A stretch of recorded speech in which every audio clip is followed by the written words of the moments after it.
Hello, and thank you for joining us here on the Neutral Zone. I am Phil Milani, joined as always by my trusty sidekick, my partner in crime. Really, the best way to describe this person is my everything. It's at Eric Delon. Phil, thanks for keeping your hands to yourself this week. Yeah, no problem. Sometimes the cueing and the starting of the show, the timing of it, we're trying to get it down. Trying to keep things light around here. We like to have fun here at Breckenridge Brewery's farmhouse in Littleton. We do like to have fun, even the day after a very disappointing loss. Oh, I know. We might need these. Yeah, you got a nice little IPA there. I got a Christmas ale. Oh, holiday ale. No, I think they call it a Christmas ale. Got it. Yeah. Hanukkah is over now. Eric, are you a little bit sad about? Of course, love the holiday season. Yeah. But still, we got Christmas coming up here at the end of the month. And for the Broncos, it still can be a very good month of December for the Broncos, even though they fell to 6-6 with their 12th consecutive loss to the Chiefs. Phil. Tough. It's tough. So I thought they were going to do it. I know. I thought they were going to do it. I was buying into it, too. I bought into the hype. Yeah.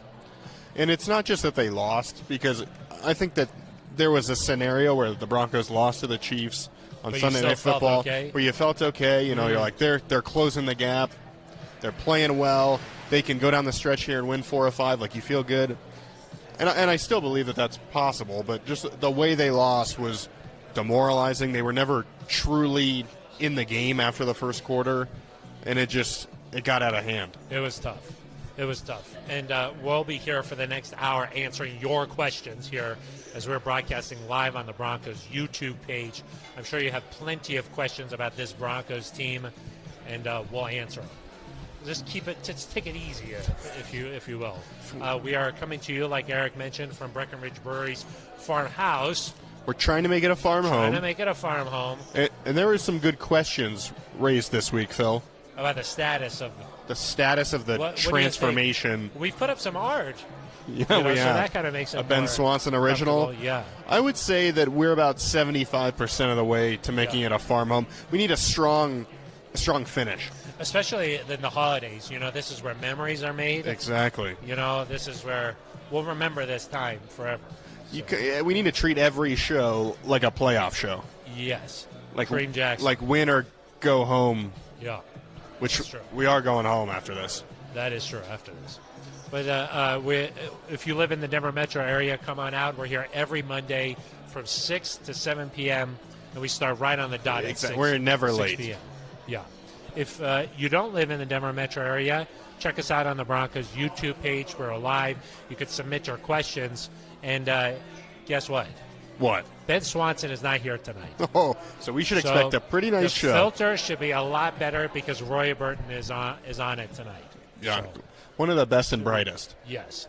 She's responsible for getting the show on the air every week. So blame her. It was her call to stop the strobing lights. Yep. Which was, if you ask me, that was a pretty good call. She's made a lot of good changes since being here. Yeah, exactly. So that is what we'll be doing for the next hour here, taking your questions, answering them. But, Eric, my question to you is, and we heard Vic Fangio talk about this a lot today, is this Broncos offense just has to score more points. My question to you is, how are they going to do that? Yeah, I mean, I think it starts – well, the identity of this team right now is run the ball, play good defense, and I think that works to some extent. You saw Javonte Williams have a really productive game. The most yards from a Broncos rookie since Clinton Portis. I mean, he was really, really good in his first start, but you got to throw the football, I think, ultimately, to score more points, whether that's through the play-action game. I mean, we saw on the first drive that the Broncos really got something going. Play action to Jerry Jeudy opened up that big gain. I know you said that kind of set the tone for the whole drive. Because, he didn't go out of bounds. Ooh. He went straight at the defender. I like that. That set the tone. I thought that got things going a little bit. And, of course, the Broncos shot themselves in their foot. They got the pass interference on Cortland Sutton, intentional grounding, and boom, all of a sudden you're completely out of it. You just got to try and get it settled for a field goal at that point. Yeah, and I think the passing game has to be better. Cortland Sutton and Tim Patrick have not gotten the targets that you'd want them to get. Noah Fant, and Jerry Jeudy had somewhat productive games, but a lot of Judy's yards in particular were kind of late in the game when it was out of reach. Yep. The Broncos are just trying to come up with some sort of last-second heroics, and so... And to Vic Fangio's credit, he mentioned that. He said those yards, they're not really reflective of the day that the Broncos had on offense. Yeah, and so you've got to find a way to be better in the passing game, because for as good as Javonte Williams is, for as good as Melvin Gordon is, in this league, to score in the high 20s, you've got to be able to throw the football down the field. You got to be good on third down. But look, even like when the Broncos were 8 of 11 on third down and were 3 of 3 in the red zone against the Chargers a couple weeks ago, they only scored 21 points on offense. Yeah. And they did kind of shut it down there with about 4.5 minutes left. They just ran the ball, but it wasn't like that was they didn't explode for 35 points. Yeah. And so it'll be interesting to see how do you balance, because the identity of this team is to just run the football, grind the clock down, play good defense, but at some point maybe you look at, hey, do we need to change who we are a little bit in the final stretch of the year? Well, if I would have told you before the game Patrick Mahomes was going to complete 15 passes, Eric, would you would have thought that was a Broncos win? I mean, it was more than that. It was 15 passes. It was Tyreek Hill and Travis Kelce Less not than even 50 yards not even combined. having 50 yards combined. It was the Broncos outgaining the Chiefs on the ground and through the air. It was the Broncos having the ball longer. It was the Broncos having more first downs, and it just didn't matter. That was like one of Patrick Mahomes' worst games statistically ever. Yeah, and I mean, to be fair, last year in Arrowhead, the Broncos did almost the same thing. I mean, I don't want to say they figured him out, because he's a really, really good player, but they've at least, with Vic Fangio, come up with some sort of plan that seems to work to stop Patrick Mahomes. And it took some drops from their receivers, but they did enough. I know Vic Fangio, Justin Simmons, Kareem Jackson, none of those guys wanted to say we did enough on defense to win. I'll say it, Phil. They did enough on defense to win the game. When Justin Simmons gets up at the podium and says as a defense, we just got to create more takeaways, I think that's just him being like, I don't want to just bash the offense up here. Like he says, I'm wired this way to look internally here. But let's just face it, the Broncos defense did enough to win that game. It would have required a Herculean effort from the defense, the way the offense put up points. Yeah. And I think something that's important to note is that there's a lot made about that 20-yard drive or 20-play drive. Yes. More than 20 yards. That 20-play drive, and for good reason. It took up almost the entire second quarter. The Broncos picked up 2 fourth downs. They looked really good. You're thinking, hey, they can tie the game here. It changes the whole complexion of the game. They end up not getting any points. But the Broncos didn't get in the red zone again until the fourth quarter. I mean, to me, whether or not you score on that drive, the offense, you really only had 2 or 3 drives the entire game that were productive, and we talked about it before the game. Broncos couldn't do that. They needed to have drives consistently where you're moving the ball down the field, you're finding success. That was the way you could beat them. They weren't able to do it. Well, that kind of got to something else that I was wondering about, Eric, and that is when you face the Chiefs, do you have to get outside your comfort zone a little bit? Do you have to play not the way you normally play? Because, all week long we heard that touchdowns were not going to get it done, or field goals were not going to get it done. Touchdowns were the only way to beat that team. It turned out that was not the case. I mean, field goals, more consistent play would have been enough. And I'm just sort of wondering, at the end of that 20-play drive, do you think looking back on it now, maybe just walking away with some points and feeling good about some production there would have been better? Of course, hindsight is 20/20, but maybe now, would you have done it differently or no? No, I think maybe I would have changed the way that those final couple plays went in there. You threw it on 3rd and short, I think 3rd and 1, right? And then you ran it after you threw an incompletion. Maybe just take 2 chances to just run it up the gut, see what you can do, or try to get Javonte wide on one of those. I mean, I like his chances when you give him two chances to earn a yard. I like the odds that he's going to get that. I do agree with what Vic Fangio said. All week, you're preaching to your team, we need touchdowns, not field goals. So you got to own it on game day. And I also think there's something to be said for the first fourth down, it was like, okay, this is a big play. But when you convert a 4th and 7, Cortland Sutton's making a leaping grab. He gets up and dives for the first down marker. It kind of felt like some momentum went the Broncos' way. If you then get stopped inside the 10, that's almost like a win for the Chiefs, even if you kick a field goal, because you're like, man, we just took their best shot. They went 20 plays, 11 minutes, 80-something yards, and we absorbed it, and we didn't give up a touchdown. So I think going for it was just not just about the score and being in it, but just our chance to say, hey, we're still in this. Yeah.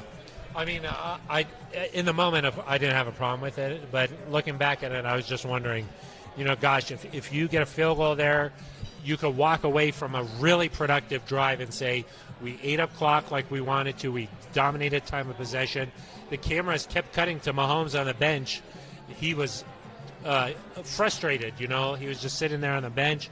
The offense couldn't quite get going for the Chiefs, and he was getting a little bit frustrated.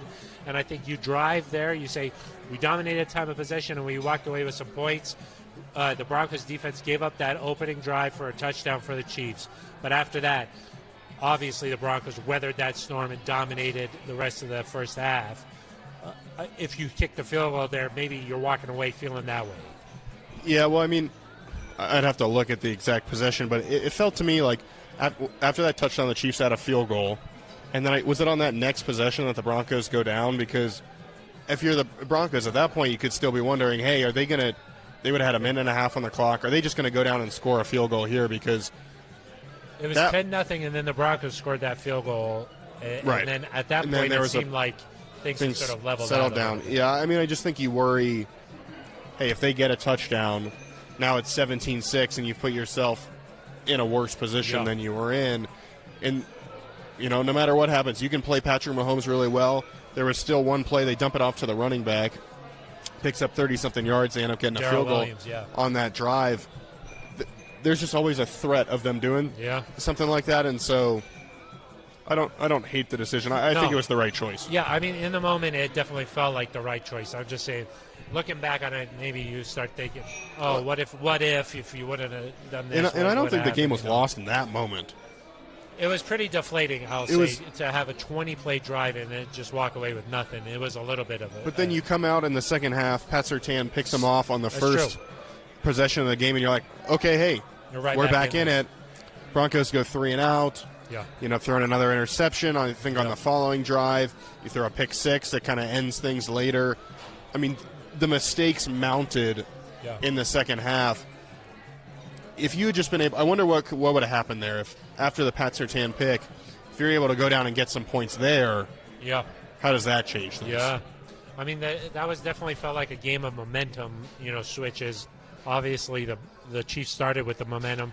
Seemed like the Broncos took it over, but then those turnovers. After the Surtain pick, it was all downhill for the Broncos. Yeah. And they were mistakes that didn't need to be made necessarily. And that's sort of what I was talking about, being outside your comfort zone. Instead of just playing normal Broncos offense, normal football, it feels like when you've played the Chiefs, you got to do something special. Like you kind of press a little bit.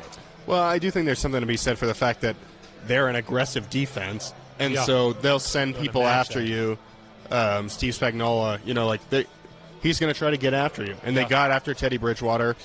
I thought Bobby Massey played better as the game went on, but I think those guys are definitely a little rusty early.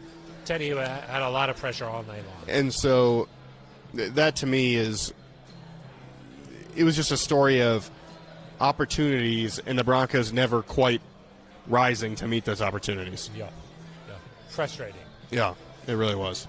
Well, we are broadcasting live from Breckenridge Brewery's farmhouse.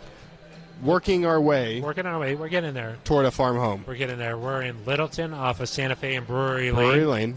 Here every Monday from 6 to 7 p.m. Mountain Time on the dot.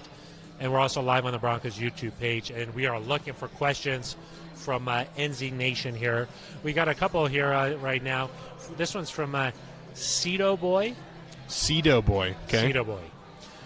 Why not start Locke next game? I mean, we saw that question a lot as the game goes on. As long as the Broncos are still in the playoff hunt, I don't see that happening. It's not going to happen.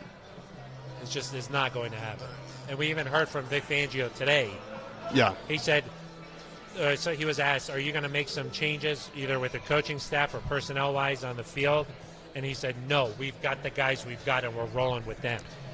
Yeah. And definitively. And it was kind of like, no, we're not doing that. We're rolling with our guys. And I know it's hard for people that want Drew to succeed. And, we wanted Drew to succeed as well. If he has to go in there, we want him to play well. But the fact of the matter is that I don't think the Broncos are 6-6 and still in contention without Teddy Bridgewater at quarterback. I mean, he made some bad mistakes in this game that cost him, and I think he would say it wasn't his best game of the year. But over the course of the season, Broncos have already won more games this year than they did all of last year, and there is maybe some short-term amnesia where you're like, you kind of forget what happened last year. The Broncos were not competitive. Rose-colored glasses sometimes. They were not competitive in a lot of games last year, and a lot of the times that had to do with Drew's turnovers. And I saw that last night. And I think that still becomes the biggest thing is that you trust Teddy when you go to L.A., when you go to Vegas for some of these crucial games, when you welcome the Bengals here. And listen, I don't want to overlook the Lions because the Broncos have to have that one, but I'm looking at some of these AFC playoff contenders. You want a guy that's going to go there and gives you a chance to win and won't lose it for you. That's Teddy right now. Last night was uncharacteristic. Yes. For Teddy. I mean, it just was. It was his first interceptions in, I think, 4 games or something like that. 157 passes before that interception to Thornhill there. That was a nice little play by the defense from the Chiefs. Normally you see the Honey Badger. Did he still go by the Honey Badger? I'm not sure. I haven't heard that in a while, but I'll stick with it. Yeah. He's usually the one who's in that role where he kind of drops off.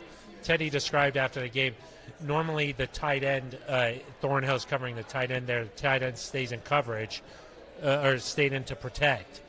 So Thornhill drops into coverage. Teddy didn't see him there. Tried to look him off a little bit. Didn't work. Dropped in the lane. That kind of gives you a little bit of insight into the way a quarterback's mind thinks. It's not like, who's open, who's open. He knows before the snap, Thornhill's covering the tight end here. And, he's supposed to cover the tight end. That's sort of there's a little bit of a difference there than, playing backyard football. He's not just looking and saying, okay, go there. He knows Thornhill's covering the tight end, so I'm going to have this lane open. Well, it turned out on that play, the tight end didn't go out further. Right, and I think the Chiefs punted after that interception, if I remember correctly. That didn't kill him. They could have survived that. The pick six hurt him. Teddy did. Some people quibbled with me, Phil, on Twitter. About the attempt on the tackle. Teddy threw his shoulder into him and ends up sprawled out on the ground. To me, that's laying out for the tackle. He bounced off Sorensen.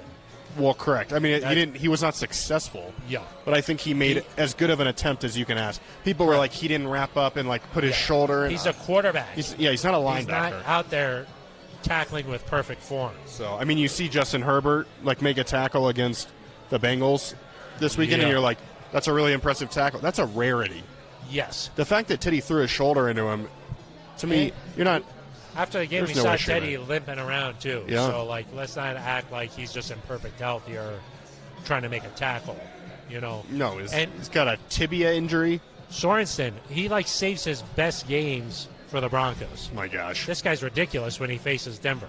I mean, otherwise you hear about him talked about. It's like, should this guy even be starting? Is he supposed to be in the rotation for Kansas City? The Broncos. He pick sixes Drew Lock last year. He pick sixes Teddy Bridgewater. He's got other interceptions. I mean, it feels like every game Sorensen is doing something where you're like, this guy. Yeah.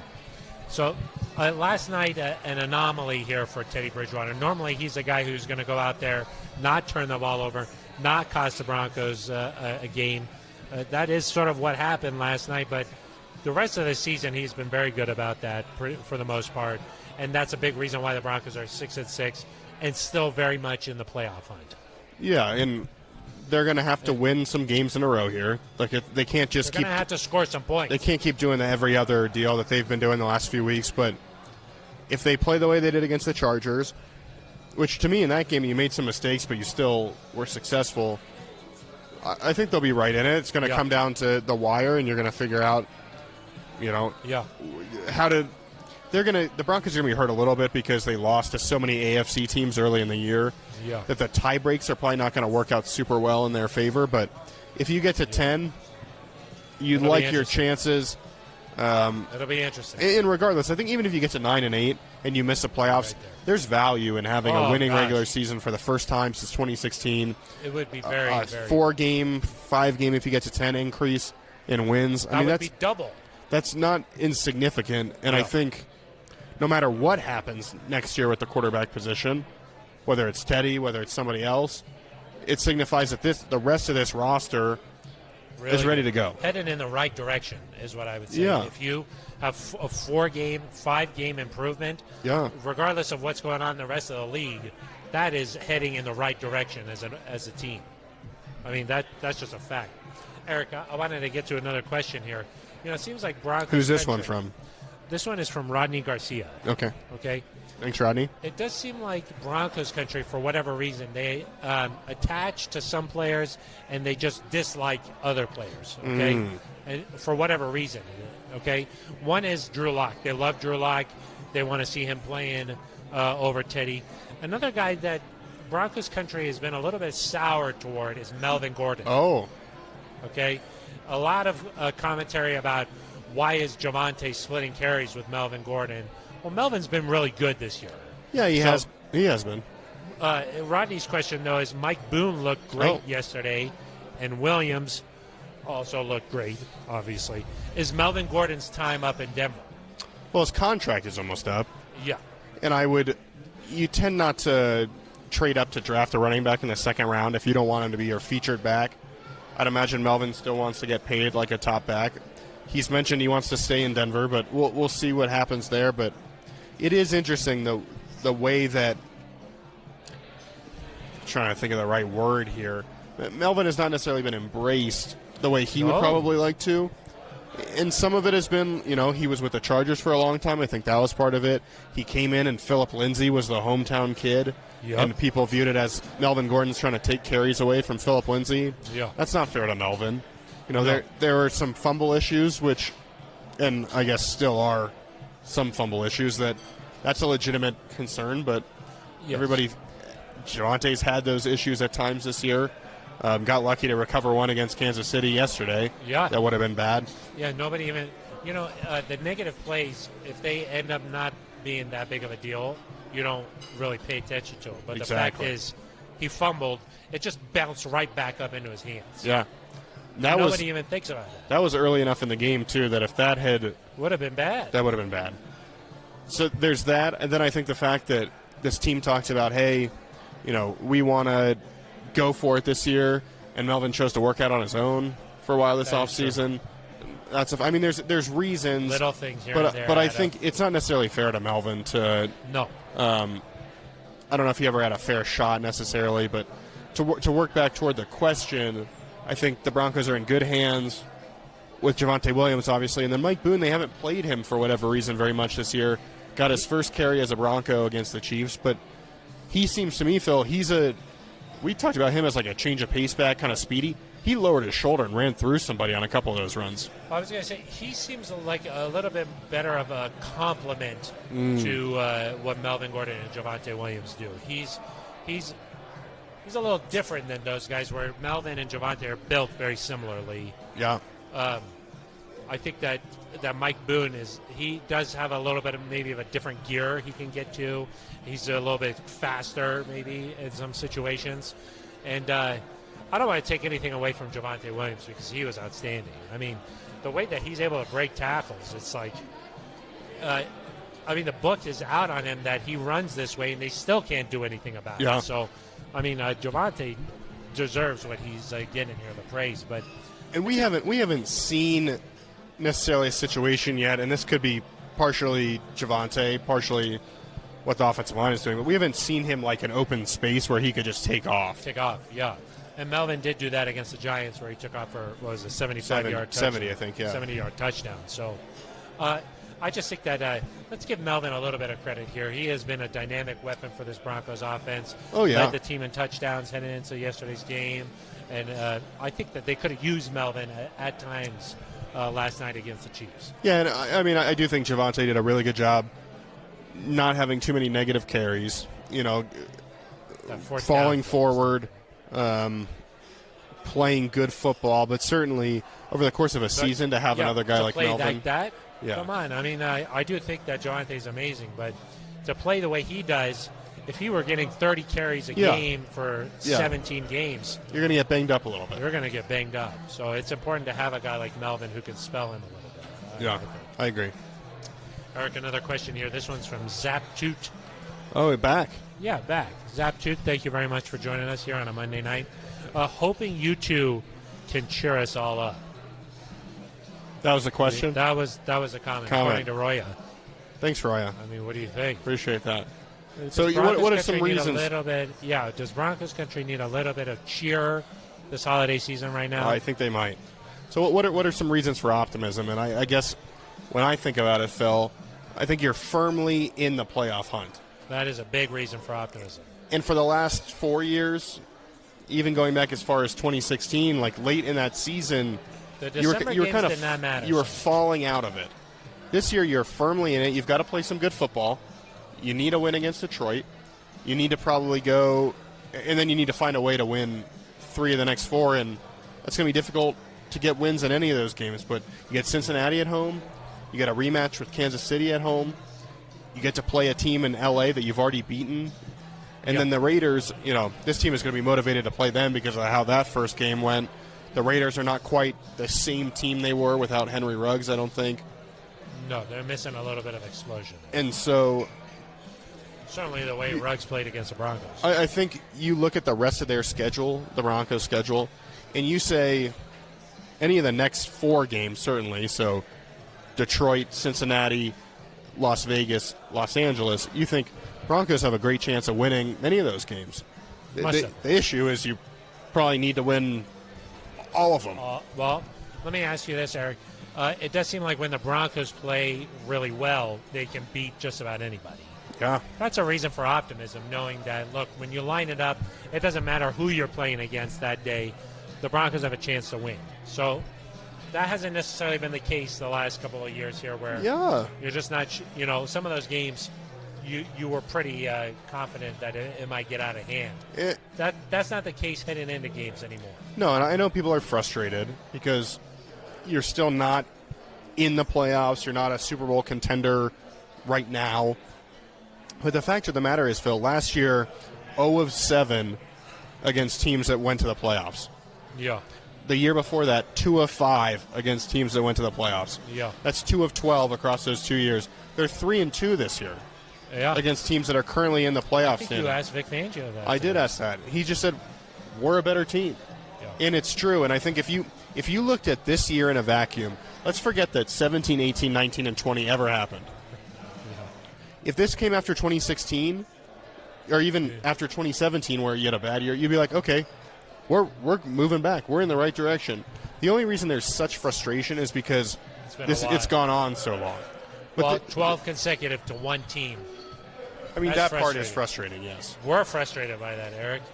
Of course you are. But at the same time, and I do think there's a difference between beating the Chargers and Washington and the Cowboys and the Raiders and beating Baltimore and Kansas City.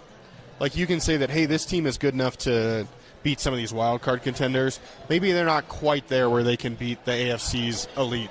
Because the way the Chiefs have been playing the last few weeks, they could be Super Bowl favorites in the AFC. They're back. Yeah. I mean, at 8-4, that puts you right at the top of the conference. Yeah, all the division leaders are 8-4 right now. Yeah. New England and Buffalo are playing right now. Yeah. As we record here. In a snow globe. Do you like the snow games? I think they're nice every once in a while. I like it a little bit. Yeah, I agree with you, Eric, but I don't think, after a loss, fans don't really want to hear it. You know what I mean? They just want... They're just like, yeah, whatever, you still lost, So I do think that there's a day or two of that kind of... Yeah, I get that. And it's fair. Yeah. And I would have loved to win yesterday's game, and I think it would have been a huge boost for the rest of the year. Yeah. But the fact is, it's hard to beat a division opponent, especially on the road, especially when they're as good as the Chiefs. The Broncos are 3-16 ever in Arrowhead in December. Like this was not the Broncos going down to Jacksonville in September needing a win. This is an entirely different task. Prime time. That place was electric, Phil. Yeah, there's like maybe some learning experiences from these things. Yeah, and I just think that, listen, if you come home and you lose to Cincinnati at home, a team that has been good some weeks but has also just kind of laid an egg other weeks, the frustration there to me would make more sense because in my mind that's a loss that, like, hey, on paper you should win this game if you're a playoff team. Yeah. Even if you're a playoff contender, a Super Bowl contender, it's hard to go to Arrowhead and win. Yeah, it's hard for any team to go in there and win. Yeah. We saw the Chargers do that earlier this year. They did do it earlier this year. And then the Broncos beat the Chargers, so that's true. Kind of makes you think a little bit. Those are facts. Those are facts. Eric, this one is from Coach Chris. Coach Chris. Coach Chris, so he probably knows what he's talking about. Okay. Okay. If the winning strategy is to play well, as you just said, Chris. The winning strategy is to play well, okay. Why don't the Broncos just play better? It's pretty simple. I agree. You know what's interesting, when you ask Vic Fangio about fixing the offense and that type of thing, he just says you just got to score points. Yeah, it's true. There's not really necessarily a blueprint on how to do that, though. Well, he's not going to – I don't think he's going to share that with the general public. The one thing I appreciate about Vic Fangio in press conferences is that there are times when you'll get on a conference call with Andy Reid, you'll get on a conference call with Nick Sirianni, Eagles head coach. You won't, but I will. Yeah. And no, I mean I'm like around. You're like I'm in the building when that happens. Right. You're in. Yeah. You're That's always a fact. You're always in the building. I'm in the building when those things happen. But you'll say like, Andy, how's your defense turn things around? And he'll say, well, for competitive reasons, I'm not going to get into that. He just says it kind of like that. Yeah. Vic does not. Vic can get asked who's going to cover Travis Kelce. And he's like, oh, you got to have a lot of different options, like corners, safeties, linebackers. Yeah, that's helpful. Where he could just say, "Why would I tell you something schematic?" Yeah. Or like the Belichick, he might just mumble a little something. Yeah, he could just mumble.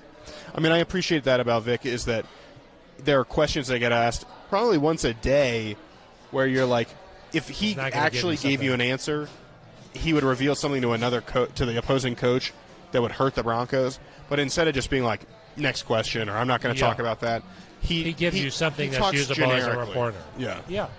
So I appreciate that. And the Broncos did do a good job against Travis Kelce, even though Vic talked a lot about Travis Kelce. Travis Kelce, grumpy? Well, yeah, what did you think about that? There was a little bit of chippiness to start the game there with Travis Kelce. Expected in my mind when you're facing the Chiefs. This is a division. Can you say it's a rivalry when one team... A historic rivalry. A historic rivalry. The Broncos do not like those guys. No. And I think that... I don't like those guys. I think there's some players on the Chiefs that still remember losing to the Broncos a lot. Yeah. Kelce, one of those guys. So he probably still has a little animosity for the Broncos. Well, and Kelce likes to get animated. He's running off the field after that play, and he's firing. I don't know if they showed it on TV. He's firing the crowd up. He's trying to get them loud. And it's like, okay, if you're going to give it, you got to be able to take it, too, a little bit. Yeah, and our friend of the show, Mike Kliss, said that Travis Kelce went up to John Elway pre-game. I saw that. And said, yeah, you beat my Browns a little bit when I was a kid. So yeah. Maybe Kelce just doesn't like the Broncos. Oh, it's possible. So Kareem Jackson was asked about that. The emotional leader of the Denver Broncos, Kareem Jackson. And he said that he likes it, too. Kareem says he likes it, too. Kareem can talk. Yes, he can. We know that from training camp. We like that. I like it. What did you think about, the Broncos turning the page here? There's something called a 24-hour rule. Eric? Yeah. Are we there? We're not there yet because it was a night game, so not there yet. Almost it's 6:34. Normally, with the 24-hour rule, I kind of, if you lose like that, I make it a 12-hour. Okay. So we're done. You just move on. Detroit. What did you think about the way the Lions were celebrating in the locker room there? I didn't see it, no. They were very happy. I'll say this. I'm glad that the Lions won. Correct. You don't want to face a winless team. You don't want to face a winless team that There's feels a lot of pressure there to not be the team.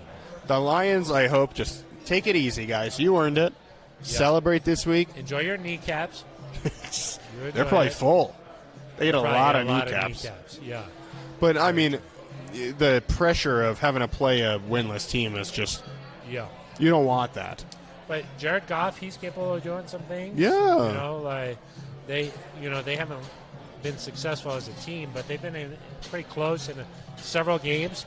Almost beat the Ravens earlier this year. I mean, they've been in some games. The Broncos just got to go out there and take care of business. This is one of those games like the Jets game where the better team should go out there, figure it out. It shouldn't necessarily be super close. Yeah. Give yourself some, this is almost like when I don't know if I want to go that far. You were going to make a comment about me specifically? No. Oh. I was going to go to like the SEC and like a college football. Oh, it was too much. It was too much. I don't think the Broncos have really, we mentioned this earlier in the year. They can't really be like, we're overlooking some things. Yeah. I don't think the Broncos are. No. So what do you think about facing the Lions here? I mean, do you think that this is a game the Broncos... They have to win this one. Yeah. They have to, and they should. I'd be really surprised if the Broncos don't win.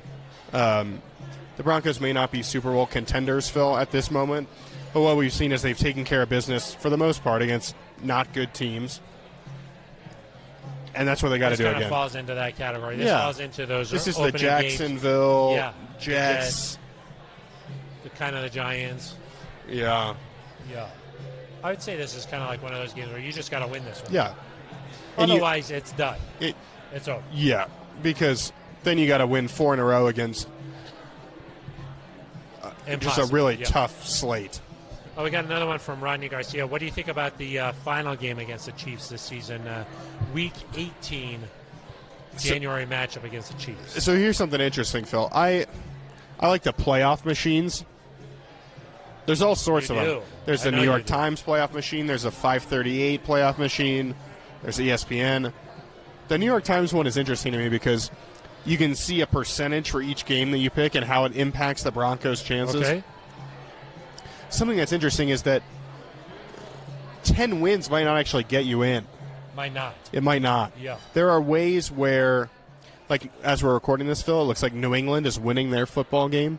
Buffalo, I believe, drops to 7-5 if they lose that. Yeah. So they then enter the wild card race. Yes. Indianapolis has surged. They're 7-6.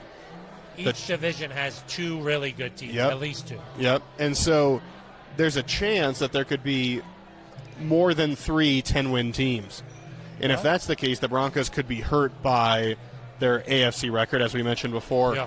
And so as I look at the kind of final stretch, that game against the Chargers is almost more important than the Chiefs game because if you win against the Chiefs and lose to the Chargers, you might lose out on the Chargers might get to 10 wins and you'd lose the tiebreaker to them. If you beat the Chargers and lose to the Chiefs, you'll win the division. You'll have 10 wins too.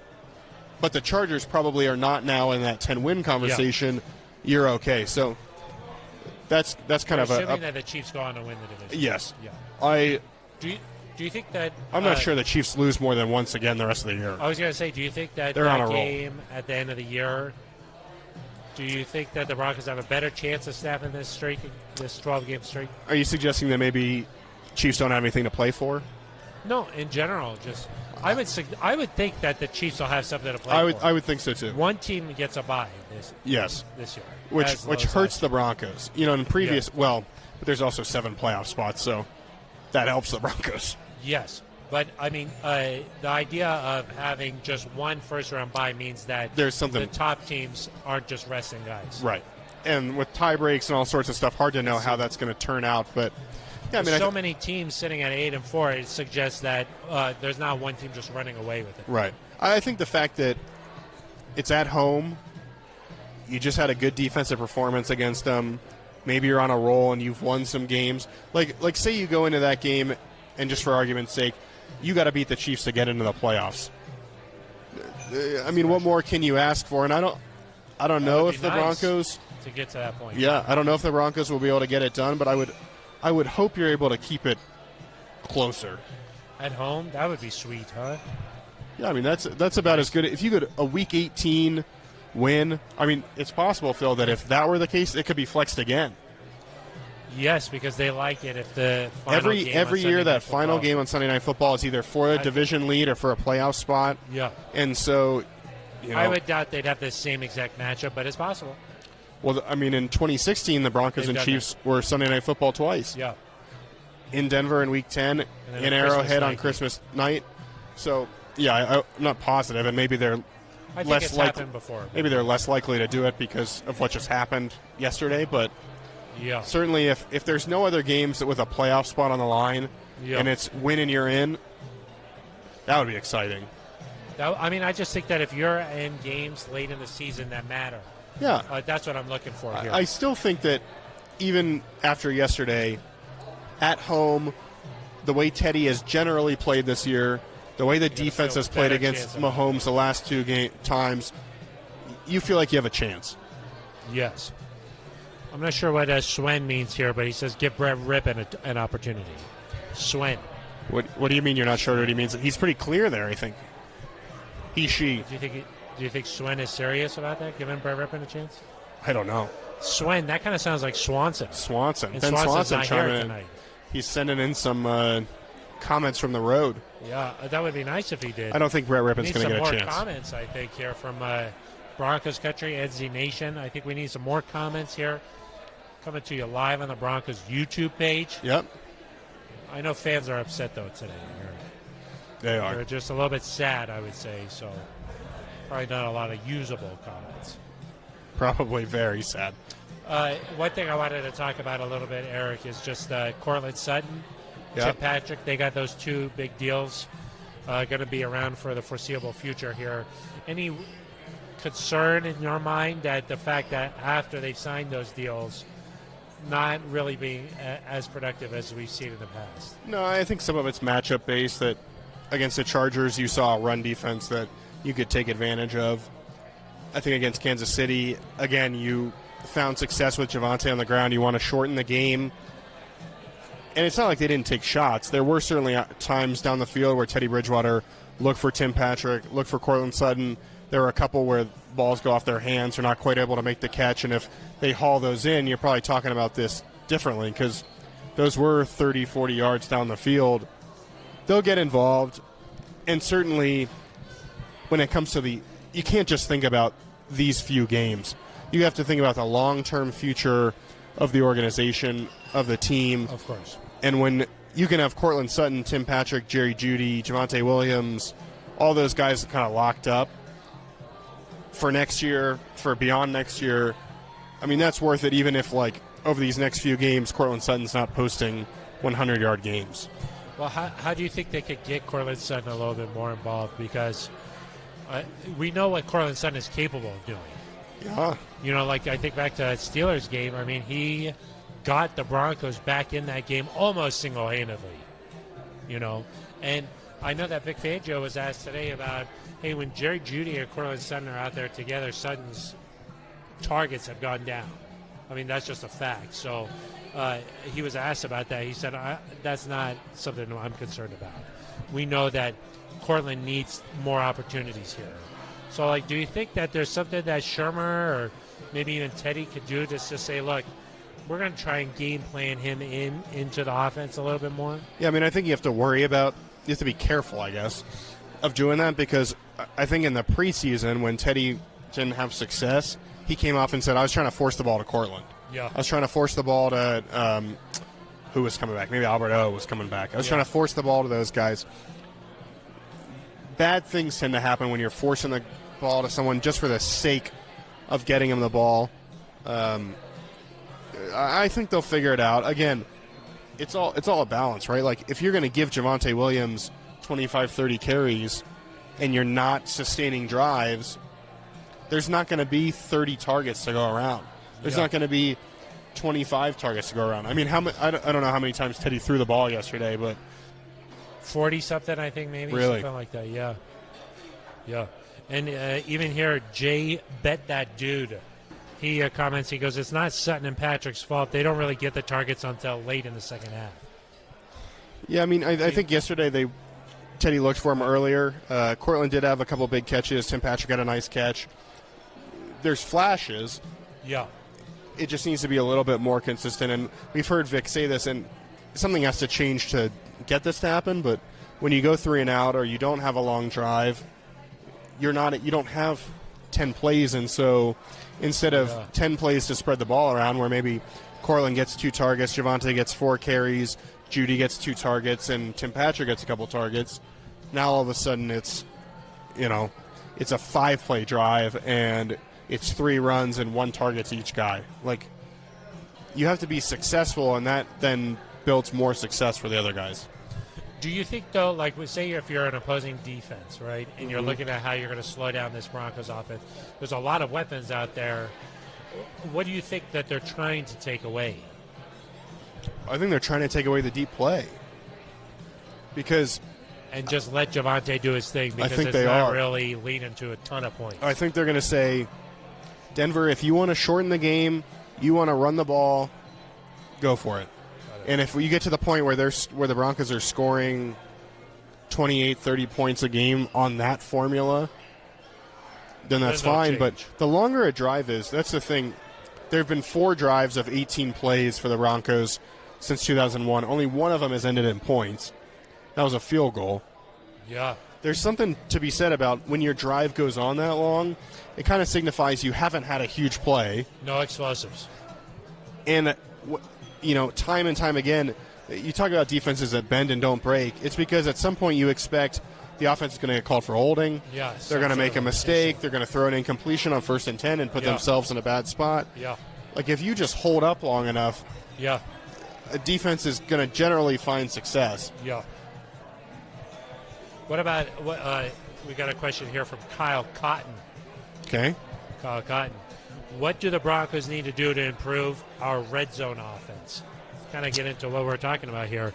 Seems like we're solid between the 20s, but choke when it counts. Well, I mean, I think in the red zone, your execution has to be, let's say against the super Chargers, sharp. 3 of 3. They ran the ball a lot down there. Yep. I mean, Javonte on 3rd and goal from the 9 scores. Teddy Bridgewater on a scramble out there scores. I mean, is that just execution? I think when you get in any area where things are tight, where you need a kind of a go-to play, whether it's a 3rd and 1, a 4th and 1, whether you're down in the red zone, it's all about the little things. And we've seen the Broncos too many times this year kind of struggle with the little things. Yeah. You hope as the year goes on that improves, but you're kind of getting to the point of the year where you're thinking, well, maybe this is the Broncos, and so you've got to give yourself more chances. To me, that's like against the Chiefs and against the Chargers. The Broncos were 3 of 3 in the red zone, but they only got down there 3 times. Yeah. Like the Chiefs sometimes get down there 5 times. Yeah. The drives get into that. Now, not yesterday. Yeah. I think they were 1 of 2 in the red zone. Yeah, it just seems like, say, yesterday after that Judy catch and they got some momentum going, then they just started moving backwards at one point. Yeah. So it does seem like for the Broncos to execute in the red zone, they do need to be close to perfect. Yeah. They've got to be able to create some of these opportunities, I think. Well, I think, too, for as good as Jerry Jeudy is, we haven't necessarily seen him be like a tremendous red zone threat. And I don't know if that's because of his size or he's such a good route runner and gets open. But when there's not as much field to work with, you're not going to get open by 3 or 4 yards. Like, there's somebody right there. Our friend George Stoya, a friend of the program, probably watching right now. Potentially. He might be out celebrating Brett Venables' hire. Yeah. The whole contingent went out to Clemson, huh? They did. George was with them.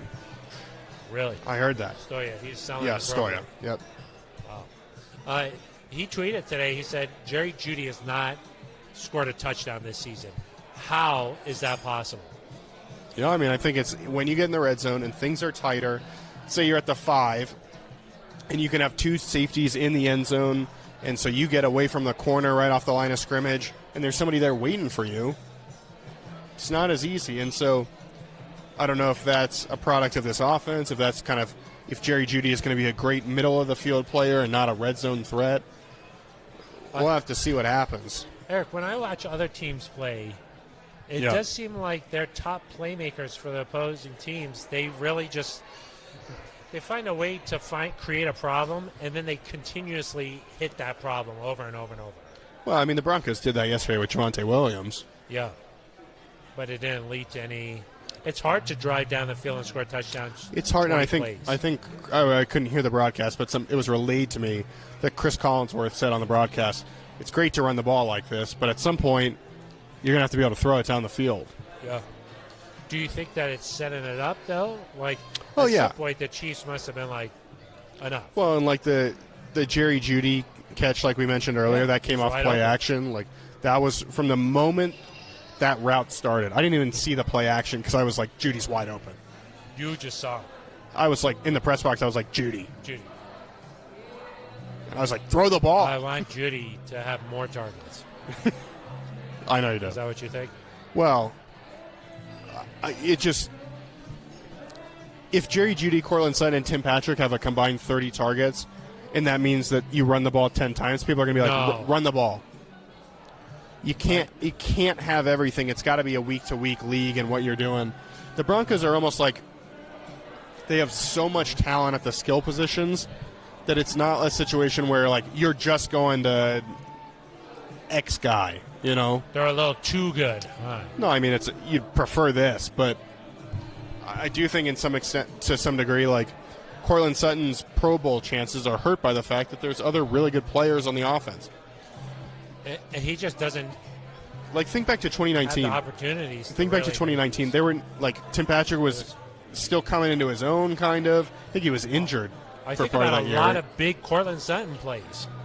I think about that Minnesota game. I think about the touchdown, Drew's first touchdown to him. I think. Well, DT's not there. You trade away Emmanuel Sanders. I mean, he made a lot of plays that you're like.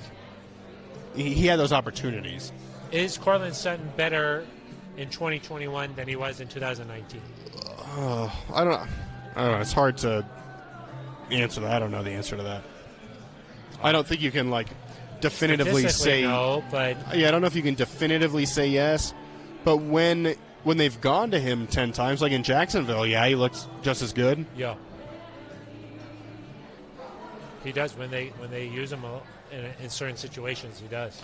And it seems like Cortland's maybe the type of player where you have to take a couple shots to him, and it's going to pay off eventually. Yeah, I agree. We are broadcasting live from Breckenridge Brewery farmhouse. Working our way toward a farm home. We're pretty close. I think very close. There's some holiday lights up. I think that's definitely helping. This is really nice. We are in Littleton, a suburb of the Denver metro area. We're off Santa Fe and Brewery Lane. Eric? Brewery Lane. Okay. And we're here every Monday from 6 to 7 p.m. We are. And if you live in the Denver metro area, I highly suggest that you come out and enjoy a beverage, maybe some food here at the farm home. And if you don't live in the Denver metro area, check us out on the Broncos official YouTube page. That's where we're live. And this show, we typically take a lot of questions from NZ Nation, from Broncos country, but Broncos country clearly upset tonight. A little sad. A little bit upset. Only 9 questions so far that we've answered. Better than 8. 9 is better than 8, and you do have to count your blessings where they come. Yeah.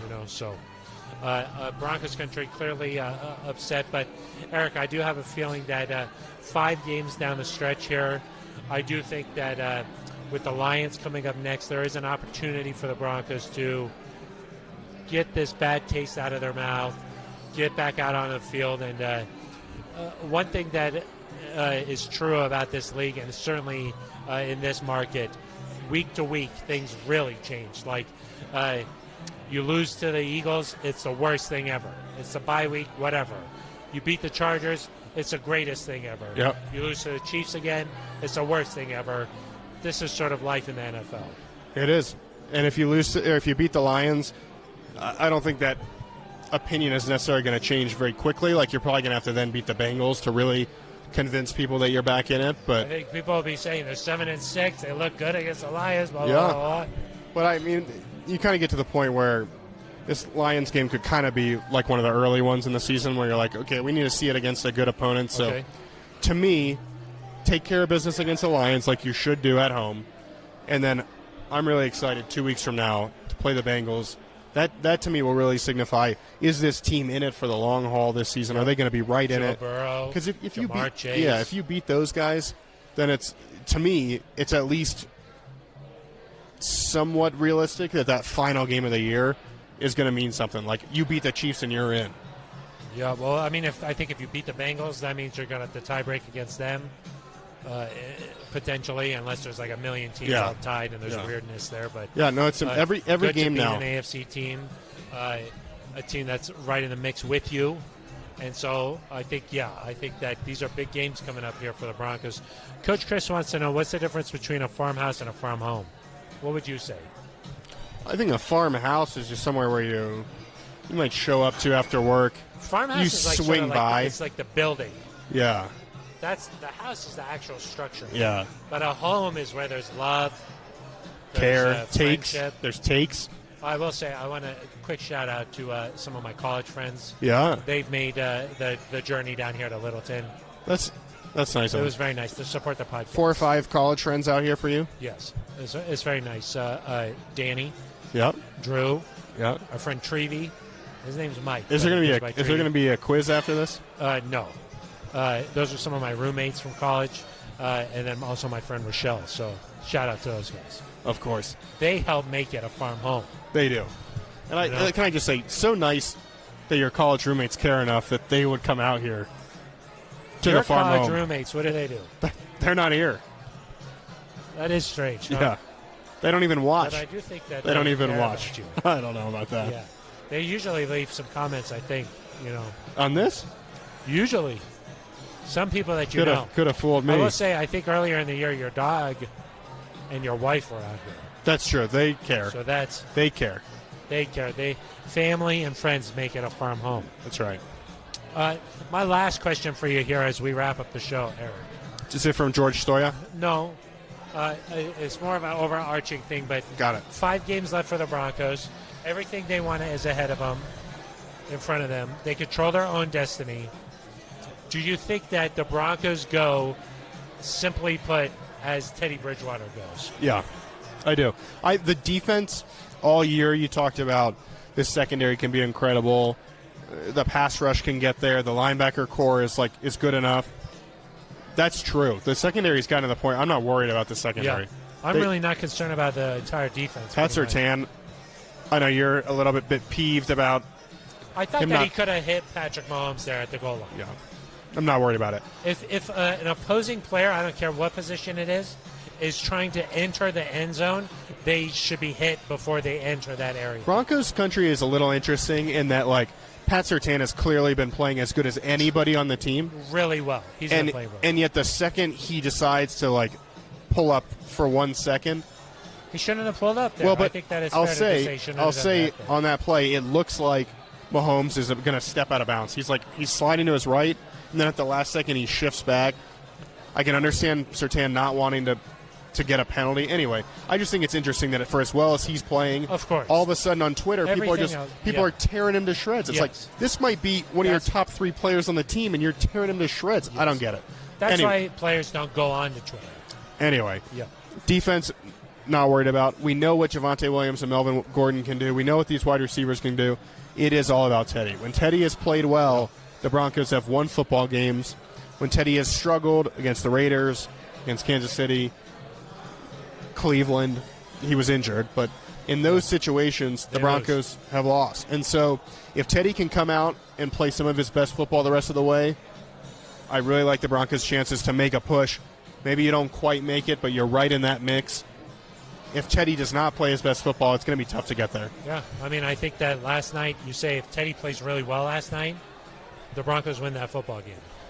And probably it's not fair to just pin it's at least loss close on a guy. It's at least really but close. I do think that moving forward, it's going to be dependent on Teddy, and that's why the quarterback position is the most important position. Yeah, that's how it is all across the league. Yeah. Josh Allen and Mac Jones are playing right now on whoever plays on better Monday in Night that Football game is probably going to win the game.